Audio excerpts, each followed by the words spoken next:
Hey, good morning, everyone. Whoa. Good morning. It is Monday. My voice is still kind of messed up. Monday, September 18th. Whoa. All right. So quite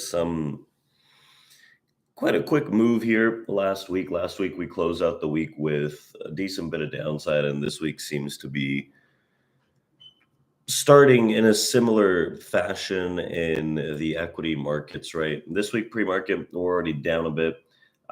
We have bond yields that have been rising overnight, right? And this week, the major news that we've got is going to be the Federal Reserve.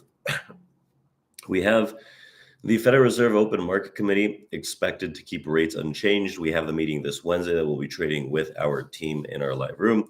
So investors and economists obviously are going to be keeping their eyes just well on this meeting and the policymakers' economic projections that are going to be released at the same time. So in addition, they'll be listing for any hints realistically about the path that we're likely going to follow based on these Federal Reserve meetings minutes, and especially the last one of the year, which is going to be December 12th to 13th. So in a few months, we have, I don't think we have one in October, but we have November and December for sure. So nearly all Fed officials have been repeating Fed Chair Jerome Powell's mantra for a higher for longer, right? Meaning higher rates for longer. We're currently at 5.25 and 5.5 right now, between that area. So the summary of economic projections for September will offer a view of how high the central bank may go and for how long realistically. So the rate path probabilities, we want to keep in mind that projections do not represent decisions on the rate path. Rather, they reflect individual Fed members' expectations of how the economy and policy will unfold. So in June 2023, the SEP, the federal funds rate median projection was 5.5% by the end of the year and 4.6% by the end of 2024. So the rate currently stands at 5.25 to 5.5.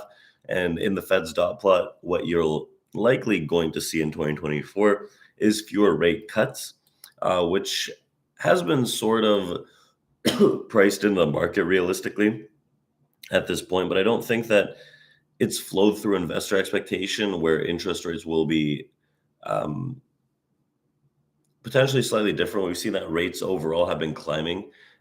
We saw that the 10-year and the 2-year rose pretty aggressively overnight. And I think they're still in that breakout position where bonds are getting beat up. So overall, the economy has remained pretty resilient. A hard landing seems to be out of the cards for now.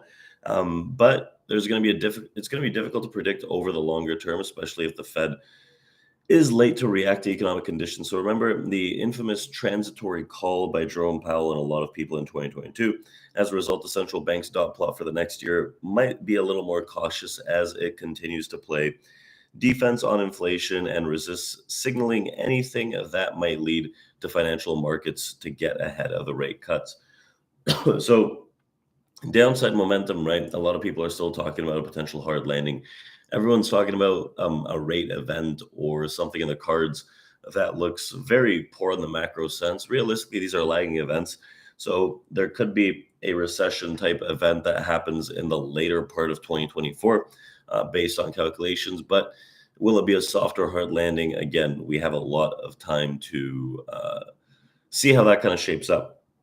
Last week also, we had IPO, right? The ARMS IPO had a massive, amazing, stellar debut to start things off on Thursday and injected fresh optimism in the IPO market as the first US technology unicorn in nearly 2 years has been boosting their price. So we also have Instacart that priced its IPO at $28 to $30 a share as the grocery delivery aims to raise as much as $660 million, valuing between 9 and 9.8 billion dollars, or 9.3 and 9.8 billion dollars.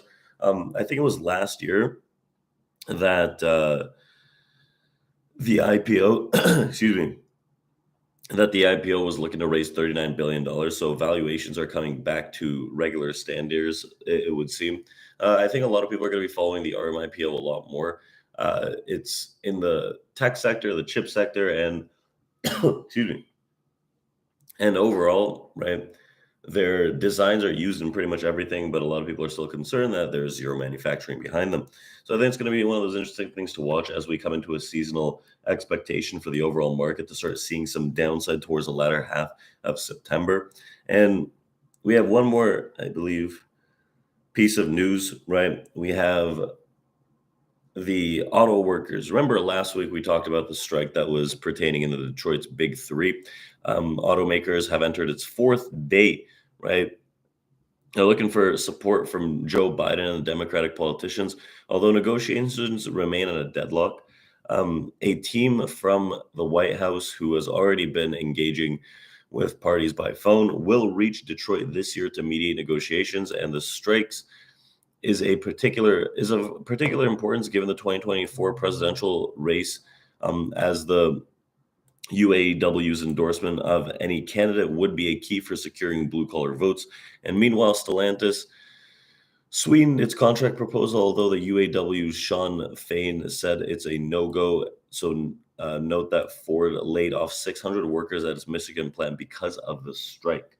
So this only happened in 4 simple days, which is probably putting some downside pressure in the overall market as well. When it comes down to what we're looking at here overnight, we have a pretty extended move to the downside, which traded from that 4504 on the S&P 100. Remember, on Friday we had the quad which was just a extremely bearish day, right? It just went off for pretty much all day long. We dropped about like 70 handles from the prior overnight highs into this downside movement. So right now there's still some downside pressure in this market. We dropped off that 450504 region on the overnight. We're now trading under 44 at 96, which is a key level. That was the prior session lows on Friday. So downside can come from this, excuse me, 44.96. I think rallies are going to be sold this week. There could be some small bounces to start the week, but I think generally speaking, a lot of people are going to be waiting for the Fed event to see the severity of the dovishness or hawkishness. I can foresee 44.8384 to be a target to the downside as we start this week, but there could be a lot more sell side pressure, which could put us into a position all the way down to 44.50. I think anything under 45.05 to 08 has a lot of downside pressure, especially if we get farther and farther away from that 45.16 region, which I would consider an order flow pivot to start the week. I think a lot of these rallies are going to be sold, maybe a little relief pop to start the week, but we'll go from there. So let's open up our live trading room here for our traders, our members, and we'll see you guys all in there. Remember, we're going to be trading that Fed event this Wednesday. So I hope to see you all there. With that being said, chat soon, and let's do this again tomorrow. Enjoy the start of the week, and check out tradeproacademy.com for our free futures trading course. So thank you and take care.